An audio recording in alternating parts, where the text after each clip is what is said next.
Hey everybody, welcome back to another episode of the Music Den. I'm your host Armando Venditti. Hoping you guys are having a fantastic night. It's around quarter to 10 here in Edmonton, Alberta. Could be a bit later. Went out today, got my new glasses, as you can tell. Hopefully these will help me see better. Who knows? We'll see what happens. In this episode of the Music Den, I'm going to be doing another top three albums episode.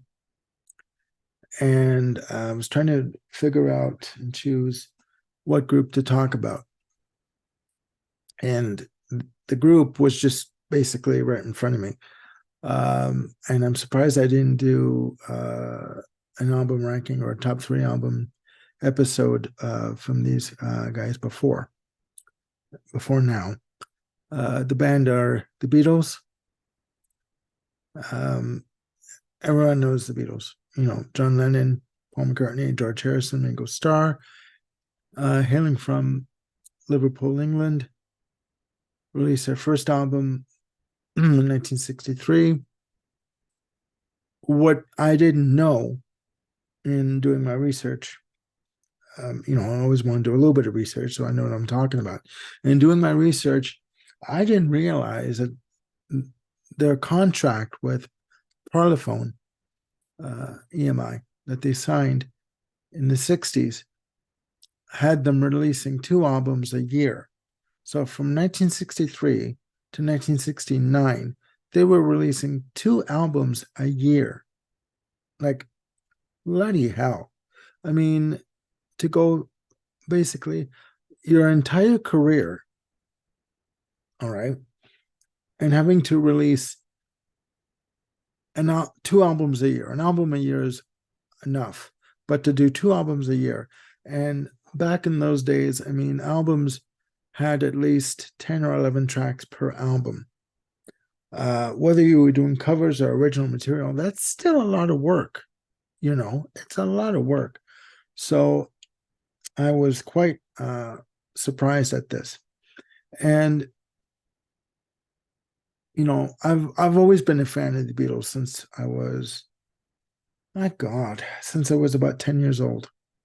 And it didn't hurt having a brother-in-law, as I did, that was heavily into music, extremely music driven in terms of buying records and, being an amateur DJ didn't hurt either.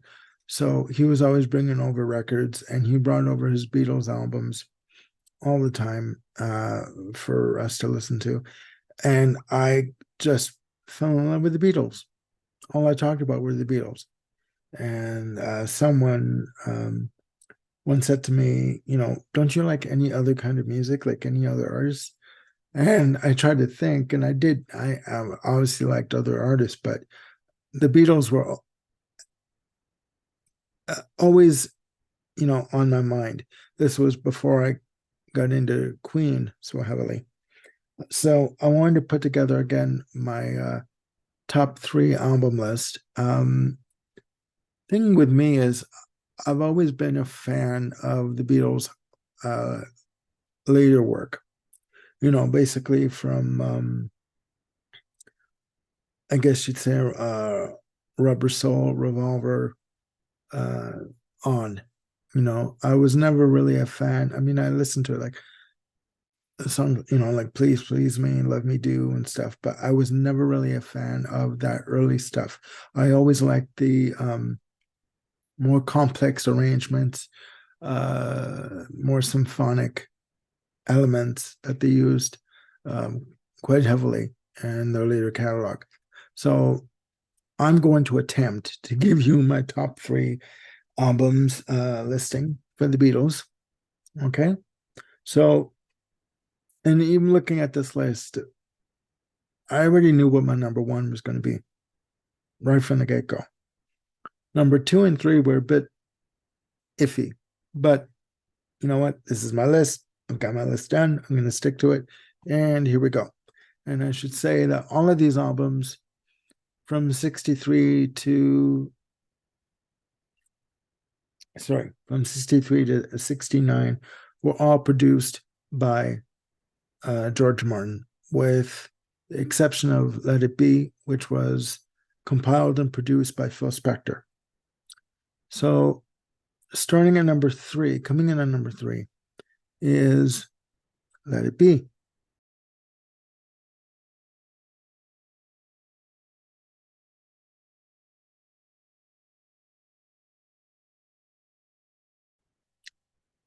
Released May 8th, 1970. This came out roughly a month after the Beatles announced the breakup, a very public breakup, I should say. The story goes they started to work on material for an album, and at this point, Yoko Ono was heavily in the picture, and they were running into issues. They were not getting along.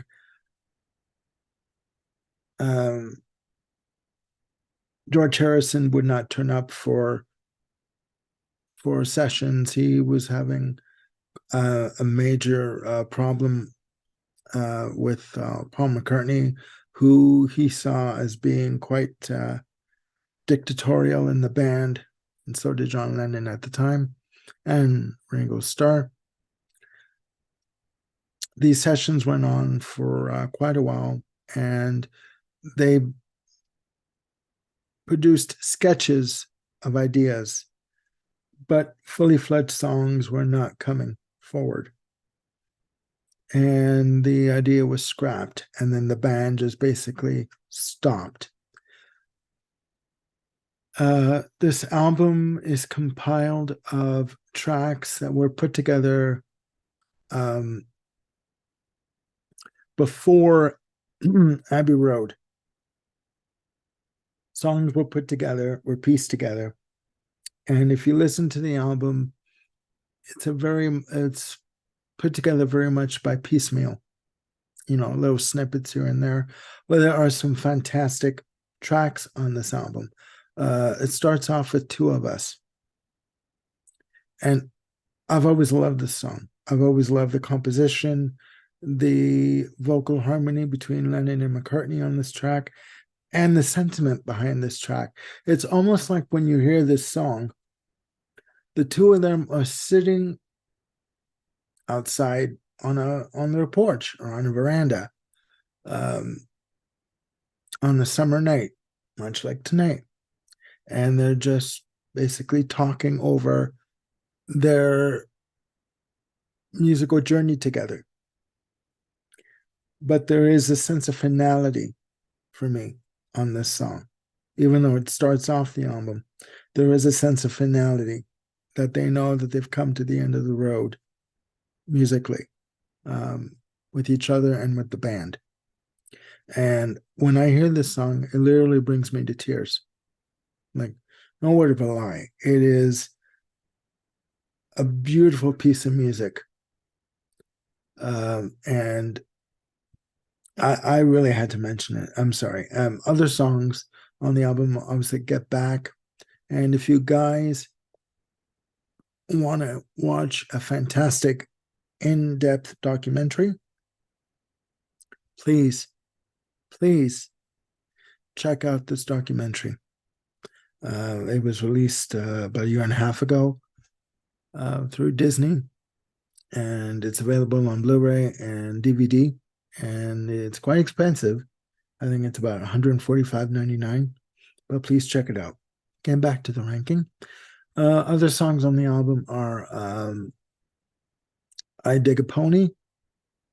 And what I like about this track is, the rhythm guitar. There's a lot of heavy rhythm guitar on it. Obviously, the title track, Let It Be, a classic piece of music. And Across the Universe, beautiful, almost ethereal. I was going to say emotional, but no, ethereal delivery from John Lennon. And even George Harrison's "I Me Mine." What I like about that song is it starts off, I think it's almost like in a 3/4 time, and then it goes into sort of like a rock section on the chorus where they all come in. So it sort of has time signature changes, etc. The whole album is really good. It is really good. You do get the sense that it is sort of put together like, excuse the language, half-assed. But again, songs like Two of Us, again, a brilliant song in my opinion. And Get Back and Let It Be and I Dig a Pony, they save the album, from being just another quote unquote typical compilation, you know. So coming in at number 2 is Abbey Road.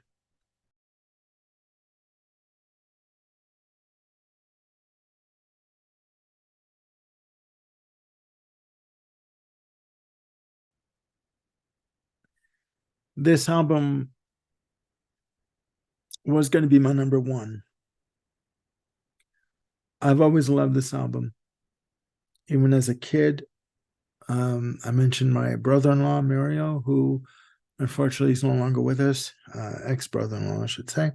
Um, but he's no longer with us.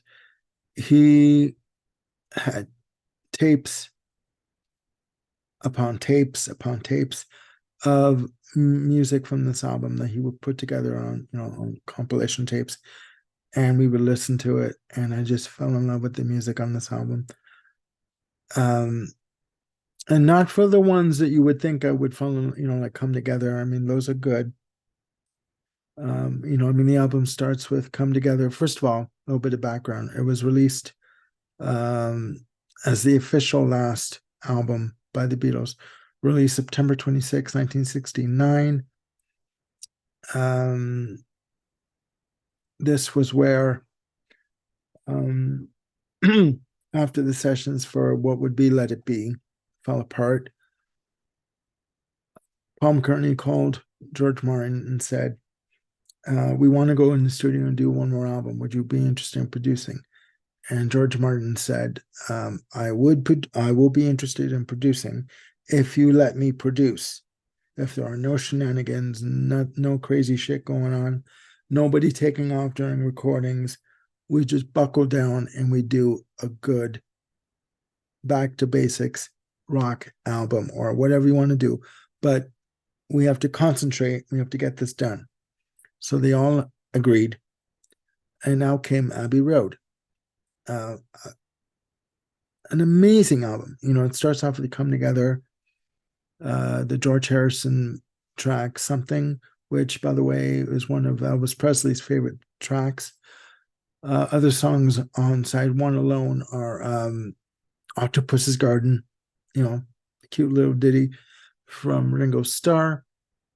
And there's audio on YouTube, if you can find it, of the band in the studio with Ringo Starr talking to the band about putting the song together and the ideas he had, and George Harrison coming in and saying, okay, we could move this movement here, do this little section here, try it in this key. And so the germ of the song is there. You just didn't have the song fully fleshed out. Other songs on side 1 alone are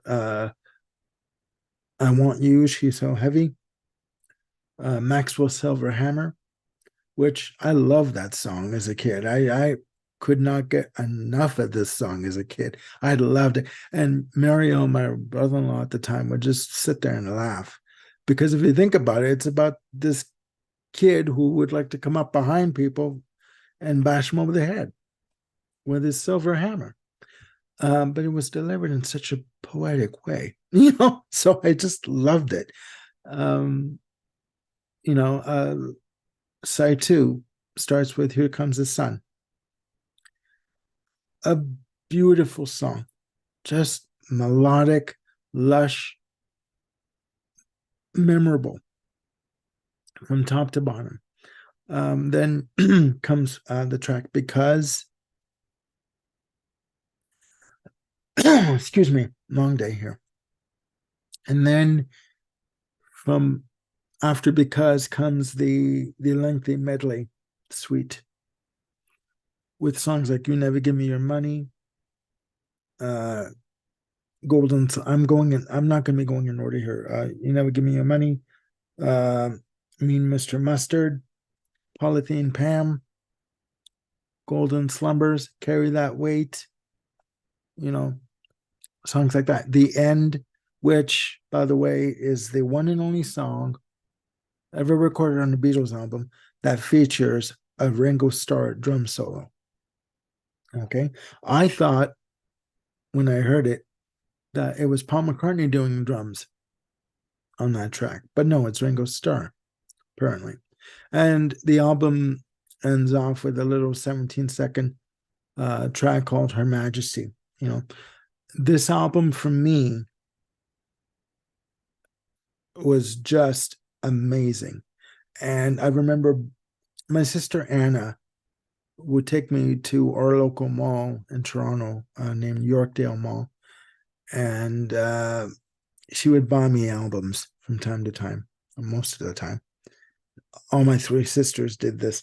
And I remember my brother-in-law carrying me in his arms into the house and looking at Abbey Road and saying, you know, Armando, you are really delving into some deep um thought-provoking music. Like this is not your typical pop fare. And I couldn't understand what he was talking about. I mean, you know, at the age I was, but I love this album, and I'll go to my grave saying that it is one of the best Beatles albums ever recorded.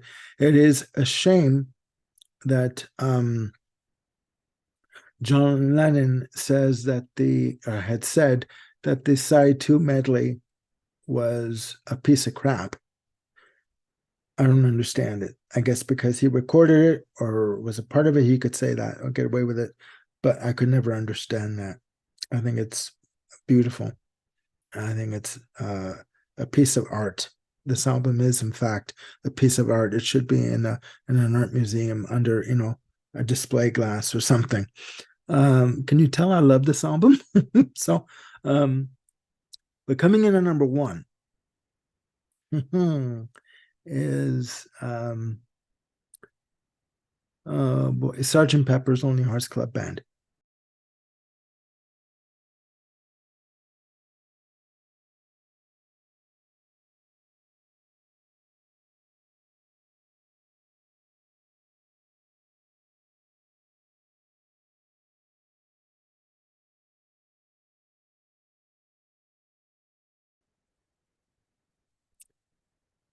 Considered to be the Beatles' masterpiece by many. I would agree wholeheartedly. Released May 26, 1967. Um, it's said that that Pink Floyd were recording Piper at the Gates of Dawn at the same time that the Beatles were recording Sergeant Pepper. It's a somewhat of a concept album with, you know, because the way it starts, you know, people are seated in an audience at a performance in a theater, and you hear the orchestra tuning up, ready to go, and then the band kicks in, and then, you know, it goes through the track listing. I mean, if you go through the track listing, I mean, Sergeant Pepper's Lonely Hearts Club Band, the title track, with a little help from my friends, um, and I hope I get the track listing right.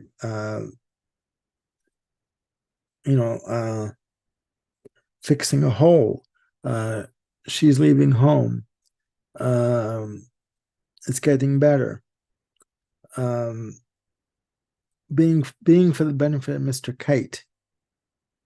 You know, that's just side one. Side two, you know, Within or Without You, When I'm 64, you know, Lovely Rita, you know, Good Morning, Good Morning, um, you know, Sergeant Pepper Reprise, and the tour de force of A Day in the Life. I mean,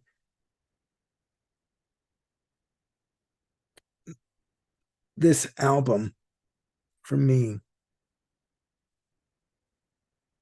was a game changer. And as you could tell from the images that I put up, the album, the vinyl, came in different colors. And I couldn't find an image for the one I have, but I managed to find in a local record store in Toronto, Monster Records. It's no longer open. A copy of this of Sgt. Pepper um, on vinyl. The vinyl copy that I have is dyed in a marble print, a marble style. And I was told that this was done solely for the Canadian market when it was released. And I paid $94 for this SOB. And I've never played it. I'm afraid to. But yeah, this album for me is by far the best Beatles album that has ever been recorded. There are no duds in terms of tracks on this album. You do not skip anything. It all flows together as one, in my opinion, cohesive piece. It is by far one of the most brilliantly put together albums ever. And it's a shame that all of these albums were recorded in mono. The only album that was recorded in stereo was Abbey Road. I didn't know that. I mean, obviously, with future pressings, there are tricks sonically that you can do, in repressings to augment the stereo format. But originally, all of these albums from 63 to 69 were done in mono. But you know what? They're still great. So going over the list again, coming in at number 3, Let It Be from 70. Number 2, Abbey Road from 69. And number 1, Sgt. Pepper from 67. So yeah, that is my list of my top 3 Beatles albums. Please, down there, down below, down there, please put your top 3 Beatles albums. Maybe they're from the earlier portion of their career, the midsection, or maybe the latter portion of their career. Obviously, there are no wrong answers. I just would like to get your opinion on what your top 3 Beatles albums are. Okay? So please let me know what you think. And in terms of episodes coming up, tomorrow I'll be taping an episode with Bill Schuster. I'm looking forward to this one. We'll be doing a Steely Dan album ranking.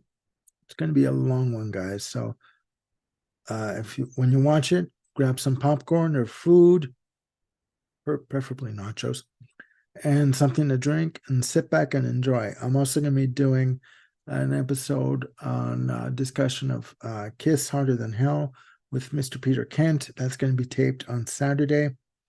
So, yeah, please, again, tune in and enjoy. So please hit like and subscribe. And, of course, hit the notification bell for any new content that I've got coming up. And that way you'll be informed. And you can tune in right when the show airs. So that's it for tonight. Hopefully you guys are having a good night and you had a great day. Please look after yourselves and one another, because that's what's the most important thing. And I will be talking to you very soon. Have a good night.